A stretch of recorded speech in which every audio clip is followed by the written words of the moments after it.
All right, so we are sitting here with James Strickland. James, can you tell everybody where you're from and what shop you work at? Well, fuck, I'm kind of from all over, but I grew up in Pico Rivera, California, and was living in Oxnard and Ventura. And about 4 years ago, moved out to Las Vegas, and now I work at 7 Tattoo Studio. What brought you out to Las Vegas? Oh, cost of living, man. California is fucking expensive, you know? I was trying to buy a house out there, wasn't gonna happen, and I kind of always liked Vegas, you know? It's an entertaining place. Can you tell everybody about 7 Tattoo Studio? Yeah, man, it's been open for about 8-9 years now, and it's owned by Daniel Rocha, and we just got this new location here. It's about 6,000 square foot. Got 10 artists working here, and it's a great place. It's like a home to me. I love it. It looks like a beautiful shop. You guys have 2 locations in Vegas. Yeah, the other ones they're gonna try to see if we can keep it going for like a walk-in studio kind of thing for more walking kind of based clients. But I don't know, it might stay open, it might not. It just depends on what the owner wants to do. What's it like tattooing in a city such as Las Vegas, with the tourists and such a party environment? Yeah, honestly, our shop's not that bad because we're all pretty much like appointment based, so we don't really get a lot of that chaotic mess. And then we're not on the strip too, so I think like a lot of the people on the strip, they got to deal with a lot of that kind of all the BS and stuff like that, you know? Yeah, there's a lot of shops on the strip that are primarily focused on tourists. Yeah. I would not want to do that. No, that does not sound like fun to me at all. I'd end up strangling someone. So I heard a story about you building a tattoo machine when you were 16 years old. Yeah, it was actually 15. Yeah, going on 16. Yeah. So I started. Actually, I was playing football, and I noticed everyone was getting fucking cool tribal bands. You know, that was like the thing back in the day. And I was like, man, I want to get a tattoo. And my good friend Derek, his uncle just got out of prison, and he tattooed. So I was like, I'll go to his house and talk to him, you know. So I was hanging out there, and I was always into drawing and stuff too. So I'm looking through all the sketches, and I'm like, man, it's all the same stuff I like to draw, you know. And I was looking at the machine. How'd you build it? So I was like, I'm gonna try tattooing. So I just started fucking around with trying to make homemade machines, and I did that for fucking years, man. And then went to a shop. It was called Distinctive Ink. And it was on Rosemead Boulevard? Yeah, Rosemead Boulevard. And talked to this guy's name was Johnny Casino, I believe he went by, was his tattoo name. And I was 16 at the time, and I wanted to get an apprenticeship. So I go in there and talk to him, and he's like, yeah, I'll give you an apprenticeship after I'll be BSing with him for a while. Then he found out I'm 16. And he's like, no, you can't have an apprenticeship. You have to come back when you're 18, you know? So I pretty much from like about 15, 16 to 18 just messed around with homemade machines and all that fun stuff, you know? You have an interesting phrase on your website. The phrase is, James recommends for all of his clients to really listen and to take his advice when it comes to the tattoo design. The way you are leaving with a quality tattoo and that way you were leaving with a quality tattoo and having a fun experience. You probably know this because you probably wrote it. Yeah. Is there something that caused you to write that? Or was it to try to push people to be more adaptive to your suggestions? Yeah, that's exactly what it was for, because I'm not a portrait artist. I'm more of a take your theme and create something out of your idea artist, you know? So people come in and they have this idea, and sometimes it's just fucking way wild. They want to put 20 pounds of shit in a 5-pound bag.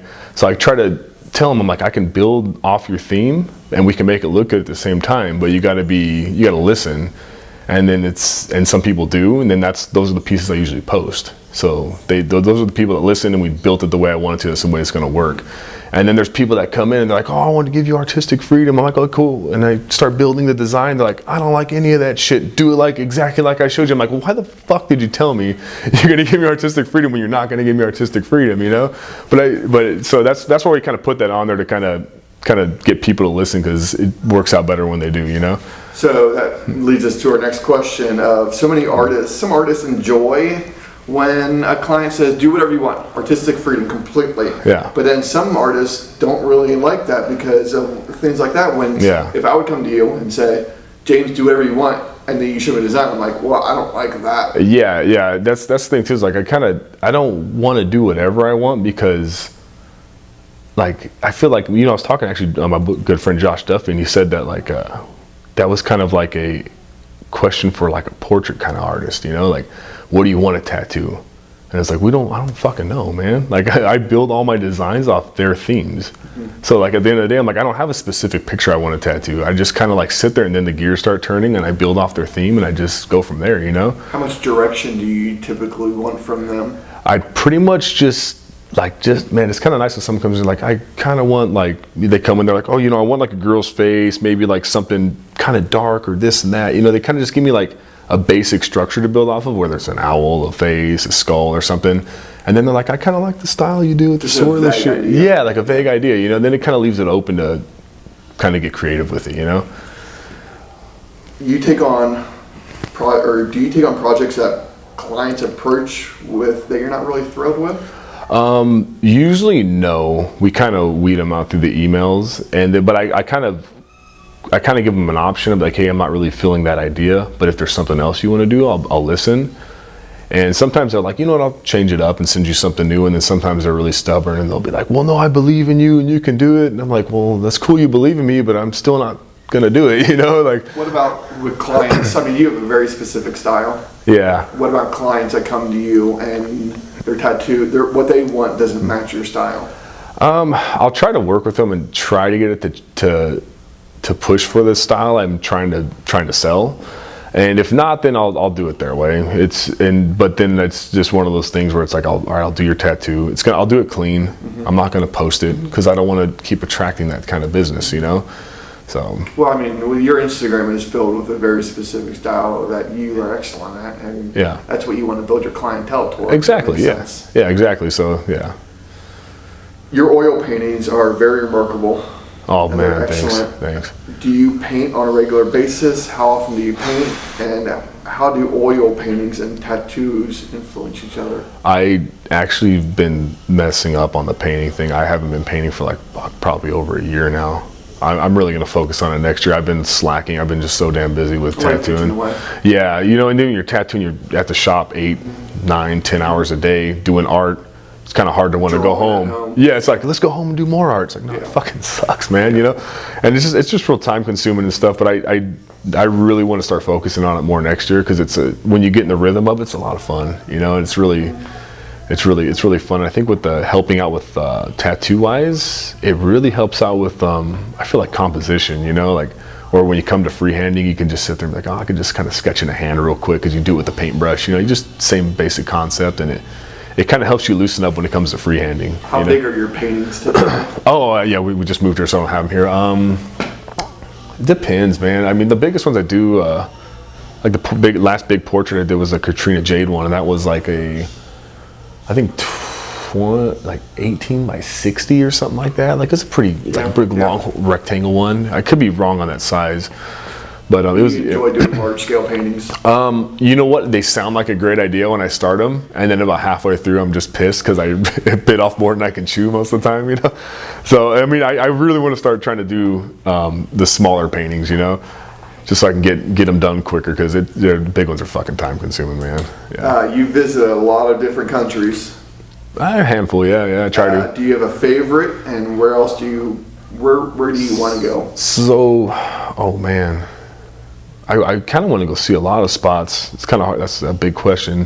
One of my favorites is Australia. I like Australia a lot. Just the people are super cool. That flight sucks, though. That flight blows. Yeah. So I just pills and booze the whole way there, you know, just to kind of help me knock out and just get there. But I mean, the food there is great. The people are cool. I love that they call everyone cunt. I think that's fucking hilarious. I seriously think that's hilarious, man. I think it's the funniest shit in the world.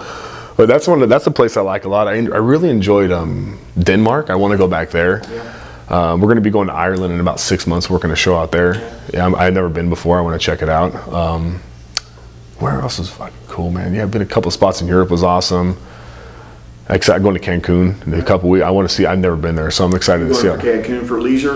No, for the Mayan Mayhem show. Oh, okay. Yeah, so I'm excited about that one. So I've never been there before. So sounds like a good show. Yeah, it seems like it's a pretty cool setup what they got going on. That's what's kind of cool is being able to go to. I mean, like right now between the London show and everybody's going to Evian. Yeah, you can hit so many different locations to the tattoo shows. Yeah, absolutely. Yeah, the London show, I had the opportunity to go once back in I 2012. need to go over to that. It was fucking amazing. Yeah, it was so cool, man. Everybody tells me that show and the Paris show Yeah. are two shows you have to go Yeah, I haven't been to Paris, and I hear it's amazing. And I think, is it Mickey, the guy that throws? I think he's involved in the Paris one too, right? I'm not sure. Yeah, I think someone told me that because he does the London one, and it's fucking amazing. It's so London cool. show, yeah.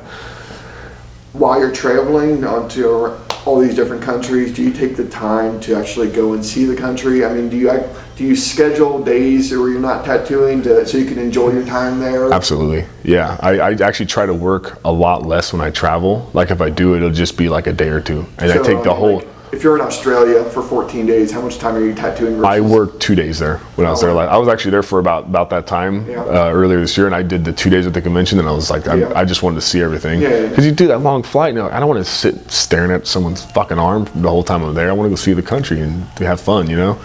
Yeah, that makes sense. Yeah, no, I totally get that. Yeah. There's sometimes people, when they go to do conventions, they strictly do the convention, they land on Thursday, do the convention, they're out Monday. That's to me now. If I'm going to travel somewhere, I want to make the best of it. You know, I want to see the country, experience the culture, all that stuff, and that's one of the best parts of life to me. Honestly, is just For those who don't know, you're pretty adventurous.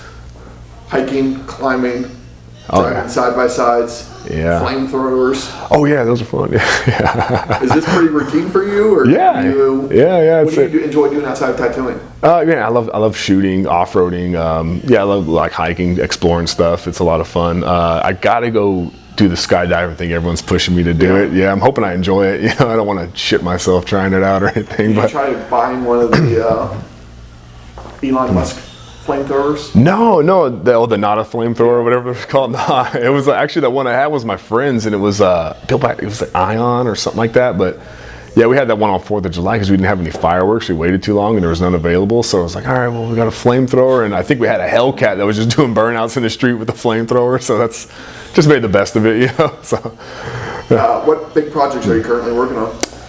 As far as I started a pretty big painting beginning of the year. I'd really like to finish, and then as far as tattoos, I got a few back pieces and a few sleeves, leg sleeves and shit like that. But it's just like, man, it's kind of too many to count, you know. When you have a client that comes in who's looking for something mediocre or medium size, how often can you push them into a larger scale piece? You know, I'll do that.